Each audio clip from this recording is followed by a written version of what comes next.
Lyophilic, sorry hydrophilic. Water में soluble तो हैं लेकिन फैट में सॉल्युबल नहीं है। तो फैट में क्या बोला, लायोफोबिक इन नेचर। तो जितने प्रोटीन और पेप्टाइड डेरिवेटिव हैं जैसे कि ग्लूकागॉन, इंसुलिन, एंटीरिट्रोफिक से आने वाले हार्मोन LH और FSH किस नेचर के हैं, प्रोटीन डेरिवेटिव हैं। अब हार्मोन होते क्या है, प्राइमरी मैसेंजर। तो अब भाई इस हार्मोन को ओवरी को स्टिमुलेट करना है कि भाई ओवम का फॉर्मेशन करो। तो ये ऐड कहाँ करेगा, ओवरी की सेल पर जाकर के। और ओवरी की सेल पर इसके रिसेप्टर कहाँ पर है, सेल सरफेस पर। क्यों है, क्योंकि ये कौन है, प्रोटीन डेरिवेटिव है। यहाँ कौन है भाई, ये प्लाज्मा मेम्ब्रेन है। कौन है ये, प्लाज्मा मेम्ब्रेन। और प्लाज्मा मेम्ब्रेन में क्या है, लिपिड ही लिपिड है। अब यहाँ पर दरिया किसका है, दरिया किसका है, लिपिड का। अब ये कौन है, प्रोटीन हार्मोन है।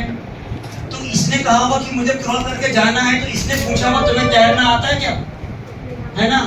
तो इसने बोला कि मुझे अपने साजन से मिलना है, मेरे रिसेप्टर से बाइंड अप होना पड़ेगा, मिलना है। तो इसके बाद बोला ये इश्क नहीं आसान, बस इतना समझ लीजिए ये आग का दरिया है और डूब के जाना है।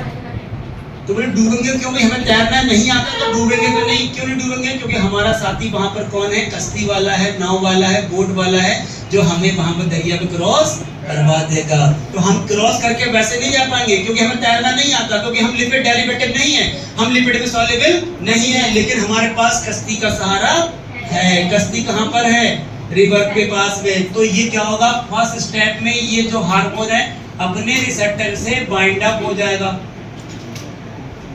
अपने रिसेप्टर से बाइंड अप हो गया। और यहाँ बोलेंगे स्टेप नंबर 1 क्या हो रहा है, हार्मोन जो है बाइंड विद, लिख दो साथ बात नहीं करो, hormone bind with its receptor, it's receptor and form, लिख लेना आगे, and form hormone receptor complex, and form hormone receptor complex. Hormone receptor complex बन गया, चलो बाद में लिखना, पहले समझो। हार्मोन रिसेप्टर कॉम्प्लेक्स बन गया, टाइम मिल जाएगा बाद में। तो पहले क्या हुआ, हार्मोन आया, अपने रिसेप्टर से बाइंड हुआ, क्या बन गया, हार्मोन रिसेप्टर कॉम्प्लेक्स। अब यार इस बात ये है कि जो है ना, किसी लड़की को पसंद करता है लेकिन डायरेक्टली पापा से बात नहीं कर सकता, डायरेक्टली मैसेज पापा को जाकर नहीं देता कि भाई मुझे उससे शादी करना है। तो क्या करना पड़ेगा, मम्मी को बताना पड़ेगा। क्या करना पड़ेगा, मम्मी को। मम्मी कौन है, रिसेप्टर है।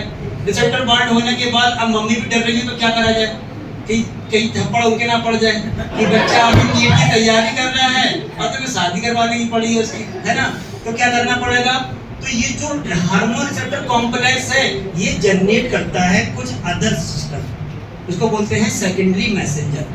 प्राइमरी मैसेंजर कौन है, हार्मोन। अब ये क्या बन गया, हार्मोन रिसेप्टर कॉम्प्लेक्स बना। तो hormone receptor complex second point पर क्या करेगा, हार्मोन रिसेप्टर कॉम्प्लेक्स रिलीज करेगा, क्या रिलीज करेगा, सेकेंडरी मैसेंजर।